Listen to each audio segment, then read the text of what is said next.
देखो ये क्या हो गया, सिलेबस है टोटली चेंज दिख रहा है। एनसीईआरटी का जो क्लास 9 का सिलेबस 2026 और 27 का है, आप पुरानी बुक से नहीं पढ़ी है। देखो जय हिंद बच्चों, देखो ये क्या हो गया, सीबीएसई का जो 2026 और 27 का सिलेबस है टोटली चेंज दिख रहा है।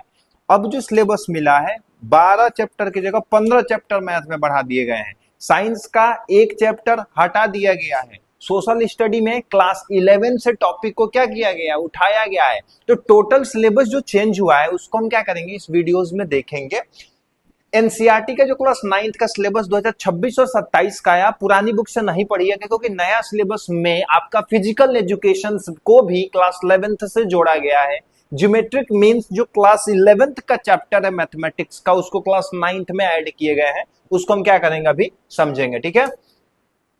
देखो मेजर चेंजेस जो सिलेबस में देखने को मिले क्या थे, कंप्लीट रीस्ट्रक्चरिंग ऑफ करिकुलम, मतलब टोटली इसको स्ट्रक्चर्ड एप्लीकेशन मेथड पे, एप्लीकेबल मेथड पे, प्रैक्टिकल मेथड पे क्या किया जाएगा, इस सिलेबस के ओरिएंटेशंस को रखा गया है, इस करिकुलम को रखा गया है सीबीएसई द्वारा। दूसरी चीज फोकस जो किया गया कॉन्सेप्ट और एप्लीकेशंस पे टोटली फोकस है, कॉन्सेप्ट और एप्लीकेशंस पे टोटली फोकस देखने को मिलेगा। अब जो इस सिलेबस में मिलेगा एडवांस टॉपिक मिलेंगे जो कि पहले नहीं थे, इंट्रोड्यूस अर्लियर, जिससे कि आपको क्लास 11th और 12th में भी इस टॉपिक्स को पढ़ना क्या हो जाएगा, एक बार इंट्रोडक्शन हो जाएगा तो आसान हो जाएगा। जैसे कि पहले जो बच्चे पढ़ते थे क्लास 10th में जब जाते थे तो उनको 2 चैप्टर नए मिलते थे। पहला चैप्टर वो होता था जो अर्थमेटिक प्रोग्रेशंस का था, और दूसरा चैप्टर जो था वो क्या था आपका, ट्रिग्नोमेट्री का था। लेकिन वो कुछ चेंजेस देखने को मिले सो दैट आप बेसिक्स को क्लास 9th में ही क्या कर पाओ, सीख पाओ। देखिए क्या चेंजेस देखने को मिलेंगे न्यू करिकुलम में, लैंग्वेज कोर, एकेडमिक कोर और हॉलिस्टिक वोकेशनल एरिया, ताकि आपकी स्किल्स डेवलपमेंट को भी क्या किया जाए, फोकस किया जा सके। तीनों को पकड़ा गया है, चैप्टर वाइज इंक्रीज हो गया। मैथमेटिक्स का अगर अपडेट देखें तो क्या देखने को मिल रहा है कि 12 चैप्टर थे तो अब 15 चैप्टर बढ़ा दिए गए हैं। 12 चैप्टर की जगह 15 चैप्टर आएंगे। और एपी अर्थमेटिक प्रोग्रेशन जो कि 10th का टॉपिक था अब 9th में भी पढ़ना पड़ेगा। ज्योमेट्रिक प्रोग्रेशन क्लास 11th का टॉपिक था, उसको भी हमको क्या करना होगा, ये अगर हम एपी को देखेंगे तो ये क्लास 10th का था, इसको भी पढ़ना है।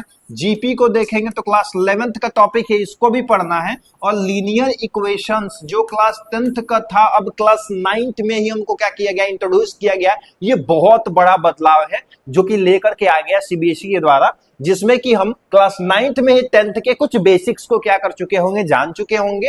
और 2 लेवल असेसमेंट सिस्टम, मतलब कि अब जो क्वेश्चंस भी बनेंगे कॉम्पिटेंटिव बेस्ड, एडवांस लेवल के क्वेश्चंस क्या किए जाएंगे, बनाए जाएंगे, सो दैट हमारी क्रिटिकल थिंकिंग जो है वो क्या हो सके, इंक्रीज हो सके। इसके अलावा साइंस में बहुत बड़ा अपडेट आया है। क्या अपडेट आया है, चैप्टर रिड्यूस कर दिए गए। क्लास 12 चैप्टर थे अब 11 चैप्टर कर दिए गए हैं। उसमें से एक चैप्टर जो केमिस्ट्री से भी है, जो मैटर सराउंड अस, उसको भी रिमूव किया गया है। और मुझे जहां तक ध्यान है ग्रेविटेशनल चैप्टर को भी रिमूव कर दिया गया है, और ग्रेविटेशनल चैप्टर की जगह सिंपल मशीन्स एक चैप्टर को ऐड कर दिया गया है, जिसका नाम वर्क एंड एनर्जी था, उसका work energy and simple machines कर दिया गया है। कुछ चेंजेस साइंस के भी सिलेबस में हमको क्या किए गए हैं, देखने को मिले हैं। फिजिक्स के जो सिलेबस है उसके अकॉर्डिंग देखा जाए तो ग्रेविटेशन को क्या कर दिया, रिमूव कर दिया गया है। वर्क एनर्जी और सिंपल मशीन्स को क्या किया गया, ऐड किया गया। केमिस्ट्री में एक चैप्टर जो 3 हो गए हैं, पहले 4 थे, मैटर सराउंड अस, इसको क्या कर दिया गया है, रिमूव कर दिया गया है। सीबीएसई का ये नया डाटा है। बायोलॉजी में देखेंगे तो नया चीज जो ऐड किया गया, रिप्रोडक्शंस एंड डाइवर्सिटी, जो क्लास 11th का चैप्टर था, 11th में डीपली हम लोग स्टडी करते थे, अब क्लास 9th में इस चीज को क्या करेंगे, स्टडी करेंगे। उसके अलावा सेल एंड टिश्यूज को क्या किया गया, ऐड किया गया, इसको और ज्यादा अपडेट किया गया है, ठीक है। सोशल साइंस में जो चेंजेस देखने को मिले हैं, social science one of the best subject होता है, स्कोरिंग सब्जेक्ट होता है, और ये हमारी मैच्योरिटी को भी क्या करता है, बहुत ज्यादा इंपैक्ट डालता है। तो इसमें भी चेंज देखने को मिला है। चैप्टर रिड्यूस कर दिया गया है, जो 20 चैप्टर क्लास 9th में 20 चैप्टर पढ़ने होते थे, अब केवल 16 चैप्टर हमको पढ़ना है, केवल 16 चैप्टर पढ़ना है। टॉपिक्स फ्रॉम हायर क्लासेस, जो टेक्टोनिक प्लेट्स, क्लास 11th के कुछ टॉपिक, वोल्केनो इरप्शन, एपिसेंटर, ये वोल्केनो कैसे बनता है, साइक्लोन कैसे आते हैं, जो क्लास 11th की ज्योग्राफी वगैरह से जो हिस्ट्री है, उससे क्या किया गया, टॉपिक्स को उठा करके इसमें ऐड किया गया, जो कि काफी मजेदार टॉपिक है, जब पढ़ेंगे तो समझ में आएगा। इंग्लिश की बुक को भी अपडेट किया गया, न्यू बुक आई है जिसका नाम कावेरी है, और न्यू राइटिंग स्किल्स को भी क्या किया गया है, ऐड किया गया है। स्टूडेंट्स की अगर आपके लिए एडवाइस दिया जाए तो क्या है कि कभी पुरानी बुक मत खरीदना, नई वाली जो बुक मार्केट में अवेलेबल होगी तो उसके अकॉर्डिंग खरीदना, क्योंकि 9th में सिलेबस टोटली चेंज है। आप ये चीज नहीं पकड़ पाओगे कौन सा सिलेबस ऐड किया गया है कौन नहीं किया गया है। और सबसे खतरनाक बात ये होगी कि अब जो क्लास 9th और 10th और 11th 12th का जो पेपर बनने वाला बोर्ड का है 10th और 12th का, वो टोटली डिफरेंट होगा एज ऑफ न्यू सिलेबस।